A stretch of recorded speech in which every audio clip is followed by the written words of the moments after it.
Dancer pose.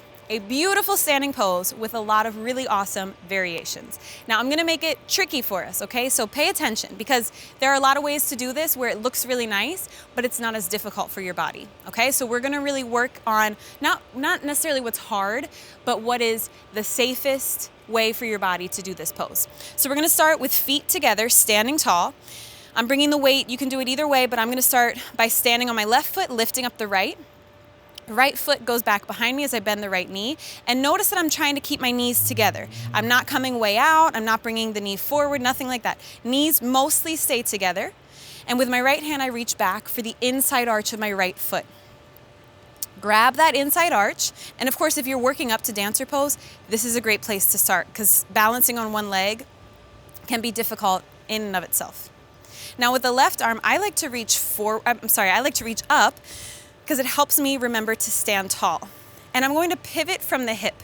So you'll notice that as my arm goes forward, my knee goes back, right? So I'm gonna inhale here, fill up, and then exhale, I'm kicking back with my right foot, at the same time pulling that right foot in, so I have some really nice activation in the back foot. And as I start to lean forward, right foot goes up and back, left hand and chest go forward and down. So the top half of my body goes forward and down, back half or lower half of my body goes up and back. And again, I'm kicking back, pulling in, and notice my hips here. Now this is the thing where you could get a really pretty dancer pose and maybe do it not necessarily correctly, okay? So if you want it to look really pretty, open up the hip, reach up, straight leg, la la la, whatever. I lost my balance, sorry. But to really try and get a good stretch and challenge your balance here, keep both hips down toward the mat. So notice, open hip, let's not do that. Closed hip, hips down toward the mat. You might not be able to get the leg as high, but it's gonna be a really good stretch and challenge your balance here. Now again, you have a lot of great variations to do with your dancer pose. So you can stay just like we did here. Or if you want to get crazy, do a little mermaid grip where you're going to bring the right foot inside the crook of the right elbow and then left arm reaches back behind your head. Today is not my day for balance. Left arm reaches back behind your head, clasping toward that right hand. Bear with me. There we go. Clasping toward that right hand. And again, challenge yourself to see if you can mostly keep the hips square and then start to kick into it.